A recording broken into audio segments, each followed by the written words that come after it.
31थि कयर्गी आरो 12थि पमसे taekwondo' championship बादायलायनाय खुंदों।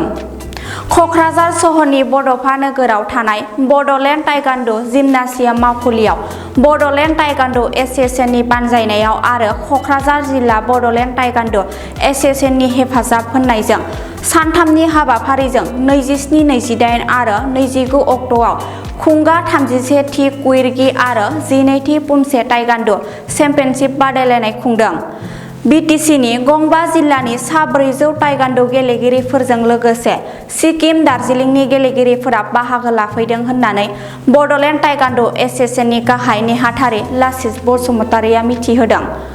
बे हाबाफारियावनो बाहागो लायो द' ब्लेक बेल्ट दान मोननाय मास्टार माचेरिं लेप्चा ओनसोलनि सानसुमै मेलेमजिबिफोरा।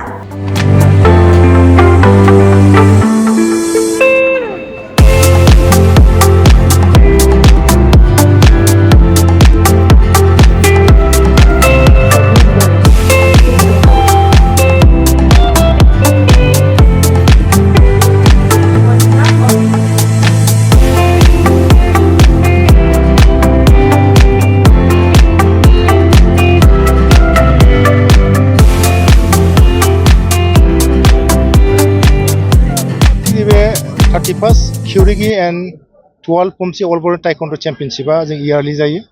जोंनि मोनबा डिस्ट्रिक्टआव जोङो सोलाय जोङो खुंबाय थायो। थांनाय बोसोराव बरमायावमोन, देग्लाय जों क'क्राझाराव खुंबावबाय। बाहाय जोंनि बड'लेण्डनि मोनबा डिस्ट्रिक्टआव दंखायो आरो आसामनि गोबां डिस्ट्रिक्टआ बाहाय बाहागो लाफैदों। लोगोसे बाहाय जोंहा गोजोनथाव खौरां, जों सिक्किमनिफ्रायबो बाहाय बाहागो लाफैदों आरो मेघालयनिफ्रायबो बाहाय बाहागो लाफैनो हाफैदों। आरो गोबां जोंनि आसामनि खना खनलानिफ्राय आरो सिक्किमनिफ्राय गोबां रेफारिफोर टेकनिकेलफोर जोंहा फैदों।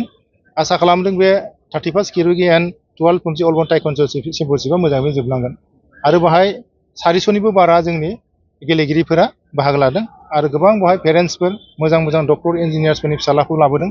बिथांमोना बिराद एन्जय खालामगासिनो दङ। आसा खालामदों जोङो बे 13 क्यूरिगी एंड 12 पमसे अल बड'लेण्ड ताइकान्ड' चेम्पियनशिपखौ जों मोजाङै खुंलांनानै फोजोबनो हागोन आसा खालामदों। बेनोसै आरो साफ्रोमबो बड'लेण्डबासिया आसा खालामदों जे साफ्रोमबो ताइकान्ड'खौ डेभेलप खालामनो थाखाय नोंथांमोना बयबो हेफाजाब हो। जोङो जाहाथे जोंबो एस'सिएशन जानानै इन फिउचार ट्राइ खालामबाय थानो, बेनिफ्राय जाहाथे इन्टारनेसनेल प्लेयार दिहुननो हायो, बेखौ जोङो आसा खालामबाय आरो बेनो जोंनि थांखि अल बड'लेण्ड ताइकान्ड' एस'सिएशननि। Thank you. सिगांनि आरो दानि गोबां बारायदों ताइकान्ड' गेलेगिरिफ्रा। आवगायावथ' मेक्सिमाम जोङो गामि लेभेलनि बांसिन गेलेयोमोन, नाथाय दा मोनसेल' आं दुखु नांदों मा, दा मेक्सिमाम दा गोरों गोराफोरनि फिसाजोखौ जों नुनो मोन्दों आरो आवगायाव जोङो गामि लेभेलनि मानसिफ्रा मेक्सिमाम गेलेदोंमोन। बै समनि साननाय हनायजों दानिजों एखेबारे डिफारेन्स बहुद दङ आरो दा मेक्सिमाम जोंनि गामि एरियाना थालांनानै दा जोङो सोहोरनिफ्रा जाय मानसिफोर गोरों मानसिफोर डक्टर इन्जिनियार बा जोंनि गोरों गोरा फेमिलिफ्रासो दा गावनि फिसालाखौ सोगासिनो दं। दा जोङो सानदों अल बड'लेण्ड ताइकान्ड' एस'सिएशना गामि थांनानै जोङो बिदिनो क्लाब खुलिनानै बा अर्गानाइज खालामनानै जोङो बड'लेण्ड ताइकान्ड' एस'सिएशनखौ मजबुत खालामनाय जों गामिनिफ्रायबो जोङो जाहाथे जों प्लेयार दिहुननो हायो। जोङो बेनो जोंनि उद्देश्य अल बड'लेण्ड ताइकान्ड' एस'सिएशननि। Thank you. नेशनेल आरो इन्टारनेशनेल ओरैबायदि सिस्टेम दा जोङो अल बड'लेण्ड ताइकान्ड' एस'सिएशनाव जाय मानसिफोर गेलेदों जों बेखौ मोजां लामा दिन्थिगासिनो दं। जोंनिफ्राय वर्ल्ड चेम्पियनशिप गेलेनाय दङ, नेशनेल चेम्पियनशिप गेलेनाय दङ आरो रिसेन्टलि जोङो 69तम स्कुल नेशनेल गेम्सआवबो गेलेनानै बिथांमोना मेडेल लाबोनो हादों, अफिसियेल खेलाखौ गेलेनानै आरो ओंखायनो जोङो जबरदस्त अल बड'लेण्ड ताइकान्ड' एस'सिएशना खामानि मावगासिनो दं आरो उन्दैफोरनि थाखायनो आरो। আজি 31 কিউৰিকি এণ্ড 12 পমছে অল বডোলেণ্ড টাইকাণ্ডো চেম্পিয়নশ্বিপ আমাৰ ইয়াত অনুষ্ঠিত কৰিব গৈছোঁ। এবাৰ দুবাৰ নহয়, আপোনালোকে দেখাই পাইছে 31। গতিকে আমি এই সংগঠনৰ লগত জড়িত ছিনিয়ৰ মোষ্ট হিচাপে মোৰ নামটো আহি পৰে। মই বৰ্তমান ছিনিয়ৰ ভাইচ প্ৰেচিডেণ্ট হিচাপে আছোঁ। মোৰ নাম ডমৰ এছ বি গুৰুং। তো আজি বড়োলেণ্ডৰ ক্ষেত্ৰত টাইকাণ্ডোটো এটা হ'ল চিনাকি, যিটো বড়ো ভাষাত চিনাইথি বুলি কয় নহয়, ক'ব গ'লে আমাৰ এটা হাব বুলি ক'ব লাগিব। আমাৰ কোকৰাঝাৰটো আৰু অল বড়োলেণ্ড আমাৰ 5খন জিলাত যিমানখিনি টাইকণ্ডিজ আছে, তেখেতলোকে আজি সুদীৰ্ঘ 1984 পৰা টাইকাণ্ডোৰ লগত জড়িত। তাৰ ভিতৰত মই এজন। যে আমি তেতিয়াৰ পৰা আজিলৈকে যিখিনি মানৱ সম্পদ গঢ়িছোঁ, আজি আমাৰ ছেক্ৰেটাৰী জেনেৰেল লাচিত বসুমতাৰীয়ে কোৱাৰ দৰে ইয়াতে ডক্টৰ ইঞ্জিনিয়াৰ ল'ৰা ছোৱালীবিলাকে খেলিছে। তেতিয়া দিনত আমি এইবিলাক খেলোঁতে বহুতে কৈছিলে মাৰি শিকিছে, অলপ দূৰ কৰিব লাগে। কিন্তু এতিয়া অলিম্পিক গেম 2000ৰ পৰা যিহেতু মেডেল গেম হিচাপে হ'ল, তেতিয়াৰ পৰা ইয়াত প্ৰসাৰতা লাভ কৰিলে আৰু বড়োলেণ্ডে দপদপে উন্নতি কৰি গৈ আছে।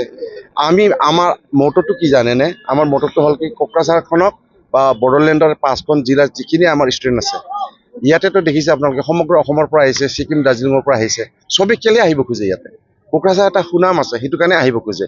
আমাৰ ভাতৃত্ববোধ, বন্ধুত্ব, মৈত্ৰী ভাৱটো আমাৰ কোকৰাঝাৰবাসী হিচাপে, বড়োলেণ্ডবাসী হিচাপে আমি দিব পাৰিছোঁ বুলি মই ভাবোঁ। সীমিত সুবিধা ইয়াতে বহুতে ডৰ্মিটৰীত শুইছে, তথাপিতো ইয়াত আহে যে বড়োলেণ্ডত গ'লে আমি এটা সন্মান পাওঁ, ইয়াত গ'লে কিবা এটা শিকিব পাৰোঁ। তাৰ মূলতে কিন্তু আমি এজনৰ নাম ল'ব লাগিব, সেয়া হ'ল আমাৰ গ্ৰেণ্ড মাষ্টাৰ মাৰ্চিন লেপচা। তেওঁ আজি সুদীৰ্ঘ প্ৰায় 45 বছৰ অল অসমত নৰ্থ ইষ্টত সেৱা কৰিছে। তেওঁ আজি আহি ইয়াত উপস্থিত হৈছে। মিষ্টাৰ লি ছাৰ, তেওঁ চাউথ কোৰিয়াৰ হয়, grand master 8 dan black belt.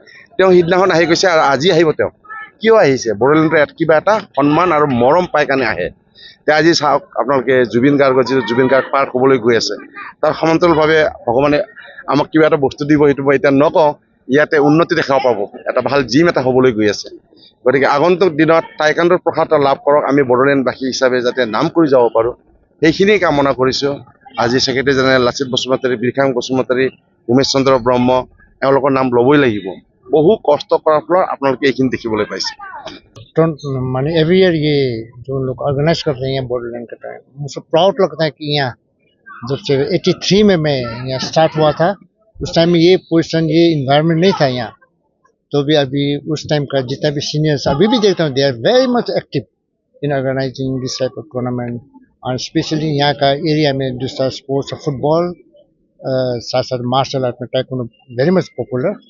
और यहाँ का जितना भी कमिंग जनरेशन को वही देखता हूँ कि उन लोग को पढ़ाई के साथ साथ में टाइकोंडो फिजिकल फिटनेस के लिए उन लोग जो एक्सरसाइजेस है, टूर्नामेंट जितना भी उन लोग का आता है, उससे मुझे लगता है कि ड्रग्स से उन लोग दूर भी हो सकता है। ये एडवांटेज मैं देखता हूँ। उन लोग का जितना भी टाइकोंडो का डिसिप्लिन है वो बहुत ही अच्छा है, क्योंकि मेरा लाइफ में मैंने देखा हूँ, वही हम फॉलो करता हूँ।